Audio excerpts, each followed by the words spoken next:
ನಮಸ್ಕಾರ ಸ್ನೇಹಿತರೆ, ಮಾಯಾ ಮಂಜರಿ ಯೂಟ್ಯೂಬ್ ಚಾನಲ್ಗೆ ಸ್ವಾಗತ. ಇಲ್ಲಿ ನೋಡ್ತಿರ್ಬೋದು, ನಾವು ಇವತ್ತು ತಿಮರೆಯ ಬಗ್ಗೆ ಮಾತನಾಡೋಣ. ನಾವು ಮಂಗಳೂರಿನಲ್ಲಿರುವಾಗ ಇದನ್ನು ತಿಮ್ಮರೆ ತಿಮ್ಮರೆ ಅಂತ ಕರಿತಿದ್ವಿ. ಮಂಗಳೂರಿನವರು ಅಷ್ಟು ಪ್ರಾಮುಖ್ಯತೆ ಕೊಡ್ತಾರೆ, ಅಷ್ಟು ಉಪಯೋಗವನ್ನು ಇದರಿಂದ ಪಡೆದುಕೊಳ್ತಾರೆ. ಸೊ ಇದ್ರ ಬಗ್ಗೆ ಇದು ಬ್ರಾಹ್ಮಿ ಎಲೆ ಅಂತ ಕರೀತಾರೆ, ನೀರು ಬ್ರಾಹ್ಮಿ ಅಂತ ಕರೀತಾರೆ, ಇಲ್ಲ ಸರಸ್ವತಿ ಬಳ್ಳಿ ಅಂತಲೂ ಇದಕ್ಕೆ ಹಲವಾರು ಹೆಸರುಗಳಿದೆ.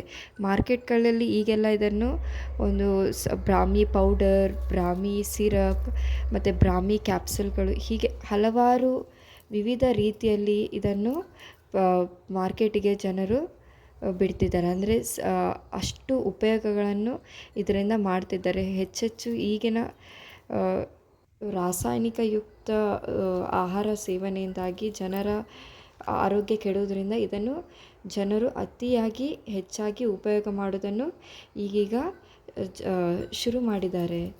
ಸೊ ಇದರ ಚಟ್ನಿ ಮಾಡ್ಬೋದು ನೀವು ಮನೆಯಲ್ಲೇ, ಇಲ್ಲ ಒಂದೆಲೆ ಎರಡೆಲೆ ಡೈರೆಕ್ಟಾಗಿ ತಿನ್ಬೋದು. ಎಲ್ಲರಿಗೂ ಜೈ ಜಿನೇಂದ್ರಗಳು. ಇವತ್ತು ನಾವು ಯಾವುದ್ರ ಬಗ್ಗೆ ಮಾತಾಡ್ತಿದ್ದೆ ಗೊತ್ತಾಯ್ತಾ? ತಿಮ್ಮರೆ ಸೊಪ್ಪು, ಅಂದರೆ ಬ್ರಾಹ್ಮಿ ಸೊಪ್ಪು ಅಥವಾ ಸರಸ್ವತಿ ಬಳ್ಳಿ ಅಂತ ಕೂಡ ಕರೀತಾರೆ. ನಾವು ಮಂಗಳೂರಿನಲ್ಲಿದ್ದಾಗ ಇದು ತಿಮ್ಮರೆ ತಿಮ್ಮರೆ ಅಂತ ಹೇಳಿ ಎಲ್ಲರೂ ಕರಿತಿದ್ರು. ಸೊ ಹಾಗಾಗಿ ಇದ್ರ ಬಗ್ಗೆ ನಾನು ಸ್ವಲ್ಪ ತಿಳ್ಕೊಂಡಿದ್ದೆ. ಸೊ ಈ ಉತ್ತರ ಕರ್ನಾಟಕದಲ್ಲಿ ಆಗಲಿ, ಬೆಳಗಾವಿ ಹುಬ್ಬಳ್ಳಿ ಎಲ್ಲ ಬಂದಮೇಲೆ ನಾವು ಇದರ ಪ್ರಯೋಜನಗಳನ್ನು ಮಾಡೋದು ತುಂಬ ಕಮ್ಮಿಯಾಗಿದೆ. ಸೊ ಅದಕ್ಕೋಸ್ಕರ ಇದರ ಮಾಹಿತಿ ಕೊಡಬೇಕಂತ ಹೇಳಿ ನಾನು ಈ ವಿಡಿಯೋನ ಮಾಡ್ತಿದ್ದೇನೆ. ಸೊ ದಯವಿಟ್ಟು ಈ ವಿಡಿಯೋನ ಸ್ಕಿಪ್ ಮಾಡದೆ ನೋಡಿ. ಇದರ ತಿಮ್ಮರೆ ಅಂದರೆ ಸರಸ್ವತಿ ಬಳ್ಳಿ ಬ್ರಾಹ್ಮಿಯಲ್ಲಿ ಉಪಯೋಗಗಳನ್ನು ಪಡೆದುಕೊಳ್ಳಿ. ನಮ್ಮ ಚಾನಲನ್ನು ಸಬ್ಸ್ಕ್ರೈಬ್ ಮಾಡಿ, ಲೈಕ್ ಮಾಡಿ. ಸೊ ಬನ್ನಿ ತಿಳ್ಕೊಳ್ಳೋಣ.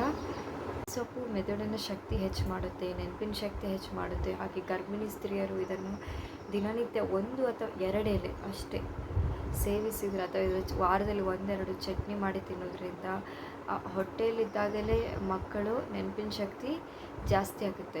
ಸೊ ಬನ್ನಿ ಇದರ ಇನ್ನಷ್ಟು ಅನುಕೂಲಗಳನ್ನು ತಿಳಿದುಕೊಳ್ಳೋಣ, ಯಾವ ರೀತಿ ಉಪಯೋಗಿಸ್ಬೇಕಂತ ಹೇಳೋಣ.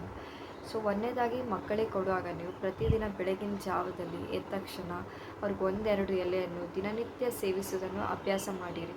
ಅದರ ಜೊತೆ ಒಂದು ತುಳಸಿ ಎಲೆ ಆಗಿರ್ಬೋದು, ಒಂದು ಎಲೆಗೆ ಎಲೆ, ಇಂಥದ್ದೆಲ್ಲ ಈ 3 ಎಲೆಯನ್ನು ಸೇರಿಸಿ ತಿನ್ನೋದ್ರಿಂದ ಅಸ್ತಮ, ಅಲರ್ಜಿ ಅಂತ ದೊಡ್ಡ ರೋಗಗಳು ಒಂದು ವರ್ಷ ಕಂಟಿನ್ಯೂಸ್ ಆಗಿ ಸೇವಿಸಿದರೆ ಸಾಕು, ಪೂರ್ಣವಾಗಿ ಮಾಯವಾಗುತ್ತೆ. ನೀವು ಇದರ ರಿಸಲ್ಟನ್ನು 1-2 ತಿಂಗಳಲ್ಲೇ ಕಾಣ್ಬೋದು.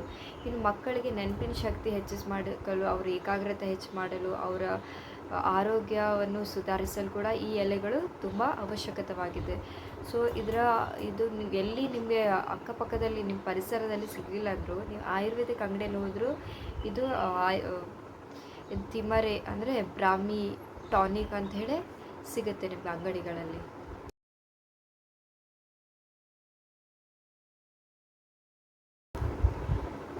ನೆಕ್ಸ್ಟ್, ಇದೆಲ್ಲ ಮಕ್ಕಳಿಗೆ ಸುರಕ್ಷಿತವಾ ಅಂತ ನೀವು ಕೇಳ್ಬೋದು. ಖಂಡಿತವಾಗ್ಲೂ ಇದೆಲ್ಲ ಮಕ್ಕಳಿಗೂ ನಡೆಯುತ್ತೆ. 6 ತಿಂಗಳು ಆದ ಕೂಡಲೇ ಅವರಿಗೆ ಒಂದೊಂದು ಹನಿ ಕೊಟ್ಟರು ಸಾಕು. ನೀವು ಹೀಗೆ ಜಾಸ್ತಿ ಅವ್ರಿಗೆ 1 ವರ್ಷ ಆದಮೇಲೆ ಅಟ್ಲೀಸ್ಟ್ 1 ಎಲೆ ಥರ ಅವ್ರ ಜಗ್ಗಿ ತಿನ್ನೋ ಹಾಗೆ ಅವ್ರಿಗೆ ರೂಢಿ ಮಾಡಿಸ್ಬೇಕು. ಸೊ ದಯವಿಟ್ಟು ಬ್ರಾಹ್ಮಿ ಎಲೆಯನ್ನು ಅದರ ಉಪಯೋಗಗಳನ್ನು ಪಡೆದುಕೊಳ್ಳಿ. ನಿಮ್ಮ ಸುತ್ತಮುತ್ತ ಒಂದು ಅಂಗೈ ಅಗಲ ಜಾಗ ಇಷ್ಟು ಅಟ್ಲೀಸ್ಟ್ ಒಂದು ಪಾಟಲ್ಲಾದರೂ ಆ ಗಿಡವನ್ನು ಹಚ್ಚಿ, ಸೊ ಅದರ ಉಪಯೋಗಗಳನ್ನು ಪಡೆದುಕೊಳ್ಳಿ. ಅದನ್ನು ಚಟ್ನಿ, ಈಗ ಎಕ್ಸಾಂಪಲ್ ನೀವು ಕೊಬ್ಬರಿ ಚಟ್ನಿ ಮಾಡ್ತಿರ್ಬೋದು, ಇಡ್ಲಿಗೆ ಅಥವಾ ದೋಸೆಗೆ, ಯಾವುದಕ್ಕಾದರೂ ಒಂದು ಮುಷ್ಟಿಯಷ್ಟು ಎಲೆಯನ್ನು ಅದಕ್ಕೆ ಹಾಕಿ ಆ ಚಟ್ನಿ ಮಾಡೋದ್ರಲ್ಲೇ.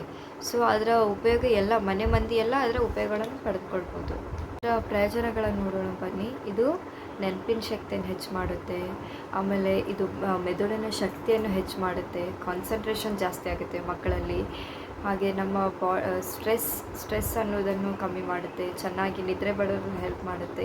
ಆಮೇಲೆ ನಮ್ಮ ಕೂದಲಿಗೆ ನೀವೇನಾದರೂ ಮನೆಯಲ್ಲೇ ತೆಂಗಿನ ಎಣ್ಣೆಯಲ್ಲಿ ಕರಿಬೇವು ಸೊಪ್ಪು, ಕರಿಕೆ ಎಲೆ ಇಂಥದ್ದೆಲ್ಲ ಸೇರಿಸಿ ಎಣ್ಣೆ ಮಾಡುತ್ತಿದ್ರು ಈ ಸೊಪ್ಪನ್ನು ಬೇರು ಸಮೇತ ತೊಳೆದು ನೀವು ಮನೆಯಲ್ಲೇ ಮಾಡುವ ಕೊಬ್ಬರಿ ಎಣ್ಣೆಗೆ ಉಪಯೋಗ ಮಾಡ್ಬೋದು. ಇನ್ನು ಗರ್ಭಿಣಿ ಸ್ತ್ರೀಯರು ಯಾವ ರೀತಿ ಇದನ್ನು ತಗೊಳ್ಬೋದು ಅಂತ ನೋಡೋಣ ಬನ್ನಿ. ಒಂದನೇದಾಗಿ ಗರ್ಭಿಣಿ ಸ್ತ್ರೀಯರು ಇದನ್ನು ದಿನನಿತ್ಯ 1 ಅಥವಾ 2 ಎಲೆಯನ್ನು ಸೇವನೆ ಮಾಡ್ಬೋದು. ಇಲ್ಲ ಯಾವುದು ವಾರದಲ್ಲಿ 1 ಅಥವಾ 2 ಸಲ ಚಟ್ನಿ ಮಾಡಿ ತಿನ್ಬೋದು. ಇದರ ಜ್ಯೂಸ್ ಕುಡಿಬೋದು ಒಂದು ವಾರದಲ್ಲಿ 1 ಅಥವಾ 2 ಬಾರಿ. ಬಟ್ ನೀವು ಏನಾದರೂ ಅತಿಯಾಗಿ ಸೇವನೆ ಮಾಡಿದ್ರೆ ಆರೋಗ್ಯಕ್ಕೆ ಅದು ಹಾನಿಕಾರವೇ. ಸೊ ಏನಾದರೂ ಅತಿಯಾಗಿ ಸೇವನೆ ಮಾಡಲಿಕ್ಕೆ ಹೋಗಬೇಡಿ. ಮಿತವಾಗಿ ಹಿತವಾಗಿ ನೀವು ಬ್ರಾಹ್ಮಿ ಎಲೆಯನ್ನು ಗರ್ಭಿಣಿಯರು ಖಂಡಿತವಾಗಿ ಬಳಸಬಹುದು. ಕೆಲವು ಸಂದರ್ಭದಲ್ಲಿ ಗರ್ಭಿಣಿಯರಿಗೆ ಇದು ಯುಟಿನರಿ ಆ್ಯಕ್ಟಿವಿಟಿ ಮೇಲೆ ಪರಿಣಾಮ ಬೀರುವ ಚಾನ್ಸಸ್ ಇರುತ್ತೆ. ಸೊ ದಯವಿಟ್ಟು ಅಂಥದ್ದೇನಾದರೂ ನೀವು 1-2 ಸಲ ಬಾರಿ ಸೇವನೆ ಮಾಡಿ ಏನಾದರೂ ಅಂತ ಅನಿಸಿದರೆ ದಯವಿಟ್ಟು ಡಾಕ್ಟರ್ನ ಸಲಹೆ ಪಡೆದು ಇದರ ಉಪಯೋಗ ಮಾಡಿಕೊಳ್ಳಿ. 10 ವರ್ಷ ಮೇಲ್ಪಟ್ಟ ಮಕ್ಕಳಲ್ಲಿ ಬ್ರಾಹ್ಮಿ ಸಿರಪ್ ಅಂತೇಳಿ ಆಯುರ್ವೇದಿಕ್ ಅಂಗಡಿಗಳಲ್ಲಿ ಸಿಗುತ್ತೆ. ಇಲ್ಲ ನಿಮ್ಮ ಪರಿಸರದಲ್ಲೇ ಒಂದು 20 ರೂಪಾಯಿ ಕೊಟ್ಟರು ಸಾಕು. ಸಣ್ಣ ಗಿಡವನ್ನು ನೀವು ಒಂದು ಪಾಟಲ್ಲಿ ಹಚ್ಚಿದ್ರೂ ಸಾಕು, ಅದು ಗರಿಕೆ ಸೊಪ್ಪಿನ ಥರ ಎಲ್ಲ ಕಡೆ ಪಾಟಲ್ಲೆಲ್ಲ ಹಬ್ಬುತ್ತೆ. ಅದನ್ನು ದಿನನಿತ್ಯ 1-2 ಎಲೆಯನ್ನು ಕೊಡಿ. ಇಲ್ಲ ಅಷ್ಟು ಕಷ್ಟ ಇದ್ದರೆ ಟೈಮೇ ಇಲ್ಲಪ್ಪ ಅಂದರೆ ನೀವು ಆಯುರ್ವೇದಿಕ್ ಅಂಗಡಿಗಳಲ್ಲಿ ಬ್ರಾಹ್ಮಿ ಸಿರಪ್, ಬ್ರಾಹ್ಮಿ ಟಾನಿಕ್ ಇಂಥದ್ದೆಲ್ಲ ಸಿಗುತ್ತೆ. ಸೊ ಅದನ್ನು ಮಕ್ಕಳಿಗೆ ದಯವಿಟ್ಟು ಸೇವನೆ ಮಾಡಲಿಕ್ಕೆ ಕೊಡಿ. ಆದಷ್ಟು ನಿಮ್ಮ ಮನೆ ಅಂಗಳದಲ್ಲೇ ಬೆಳೆಸಿ ನೈಸರ್ಗಿಕವಾಗಿ ಬೆಳೆದ ಎಲೆಯನ್ನು ನಿಮ್ಮ ಮಕ್ಕಳಿಗೆ ಕೊಡಿ. ನೀವು ನಿಮ್ಮ ಮಕ್ಕಳು ಸೇವನೆ ನಿಮ್ಮ ಮಕ್ಕಳಿಗೆ ಇಷ್ಟ ಆಗ್ತಿಲ್ಲ, ರುಚಿ ಚೆನ್ನಾಗಿಲ್ಲ ಅಂತೇಳಿದ್ರೆ ನೀವು ಮಾಡುವ ಚಟ್ನಿಯಲ್ಲಾಗಿರ್ಬೋದು, ಅಥವಾ ಸಲಾಡಲ್ಲಾಗಿರ್ಬೋದು, ಎಲ್ಲ ತಾಲಿಪಟ್ಟು, ದೋಸೆ ಇಂಥದ್ರಲ್ಲೆಲ್ಲ ಒಂದು ಮುಷ್ಟಿಯಷ್ಟು ಎಲೆಯನ್ನು ಅದರಲ್ಲಿ ಹಾಕಿ ಮನೆ ಮಂದಿ ಎಲ್ಲ ಪ್ರಯೋಜನ ಪಡೆದುಕೊಳ್ಳಿ. ನಿಮ್ಮ ಮಕ್ಕಳು ಸೇವನೆ ಮಾಡ್ದಂಗೆ ಆಗುತ್ತೆ, ನೀವು ಸೇವನೆ ಮಾಡ್ದಂಗೆ ಆಗುತ್ತೆ. ದಯವಿಟ್ಟು ಮಕ್ಕಳಿಗೆ ಇದು ಬ್ರೈನನ್ನು ನೆನಪಿನ ಶಕ್ತಿ ಹೆಚ್ಚು ಮಾಡುತ್ತೆ. ನನ್ನ ಮಗ ತುಂಬ ಟಾಪಲ್ಲಿ ಬರ್ತಾನೆ, ತುಂಬ ಕಾನ್ಸಂಟ್ರೇಷನ್ ಹೆಚ್ಚಾಗುತ್ತೆ, ಇಂಥದ್ದೆಲ್ಲ ಅಂದ್ಕೊಂಡು ಮಕ್ಕಳಿಗೆ ಅತಿಯಾಗಿ ಸೇವನೆ ಮಾಡೋದನ್ನು ಕೊಡಬೇಡಿ. ದಯವಿಟ್ಟು ಹಿತವಾಗಿ ಮಕ್ಕಳಿಗೆ ಕೊಡಿ. ಮಿತವಾಗಿ ಹಿತವಾಗಿ 1-2 ಎಲೆ ಅಥವಾ ಔಷಧಿ ತಂದರೂ 1 ಸ್ಪೂನಷ್ಟು ಡಾಕ್ಟರ್ನ ಸಲಹೆ ಮೇರೆಗೆ ಈ ಔಷಧಿಯನ್ನು ತಗೊಂಡು ಮಕ್ಕಳಿಗೆ ಕೊಡಿ. ಸ್ನೇಹಿತರೆ, ತಿಳ್ಕೊಂಡ್ರಲ್ಲ ಬ್ರಾಹ್ಮಿ ಸೊಪ್ಪು ಅಥವಾ ಬ್ರಾಹ್ಮಿ ಎಲೆಯ ಪ್ರಯೋಜನಗಳನ್ನು. ಸೊ ಹಿಂದೆ ಅಟ್ಲೀಸ್ಟ್ ಒಂದು ಗಿಡ ತಂದು, ಒಂದು ಸಣ್ಣ ಪುಟ್ಟ ಗಿಡ ಇರುತ್ತೆ, ಅದು ಗರಿಕೆ ಸೊಪ್ಪಿನಷ್ಟು, ಅದನ್ನು ನಿಮ್ಮ ಮನೆ ಅಂಗಳದ ಪಾಟ್ನಲ್ಲಿ ಹಚ್ಕೊಳ್ಳಿ. ಇಲ್ಲ ಟ್ಯಾರಿಸ್ ಮೇಲೆ ಎಲ್ಲಿ ಸಣ್ಣ ಜಾಗ, ಒಂದು ಅಂಗೈಯಷ್ಟು ಜಾಗ, ತೇವಾಂಶ ಇರುವ ಜಾಗದಲ್ಲಿ ಹಚ್ಚಿ. ಸೊ ಇದರ ಉಪಯೋಗಗಳನ್ನು ಪಡೆದುಕೊಳ್ಳಿ. ದಿನನಿತ್ಯ 1 ಎಲೆ ಅಂತೆ ಹೆಚ್ಚು ಮಾಡ್ತಾ 1-2 ಎಲೆ ಹೀಗೆ ಎಲ್ಲರೂ ಮನೆ ಮಂದಿ ಎಲ್ಲ ಸೇವಿಸಿ ಆರೋಗ್ಯದಲ್ಲಿ ಸುಧಾರಣೆಯನ್ನು ನೀವೇ ನೋಡ್ಬೋದು. ಸೊ ಈ ಮಾಹಿತಿ ನಿಮಗೆ ಇಷ್ಟವಾದರೆ ದಯವಿಟ್ಟು ನಮ್ಮ ಚಾನಲನ್ನು ಲೈಕ್ ಮಾಡಿ, ಶೇರ್ ಮಾಡಿ, ಸಬ್ಸ್ಕ್ರೈಬ್ ಮಾಡಿ. ಜೈ ಜಿನೇಂದ್ರ. ಬ್ರಾಹ್ಮಿ ಎಲೆ ಚಟ್ನಿ ಅಥವಾ ಅದರ ಜ್ಯೂಸ್ ಮಾಡುವ ವಿಧಾನ ಮುಂದಿನ ವೀಡಿಯೋದಲ್ಲಿ ಅದನ್ನು ಹಾಕ್ತೇನೆ. ಸೊ ಟೈಮ್ ಮಾಡಿಕೊಂಡು. ಸೊ ದಯವಿಟ್ಟು ನಮ್ಮ ಚಾನಲನ್ನು ಸಬ್ಸ್ಕ್ರೈಬ್ ಮಾಡಿ.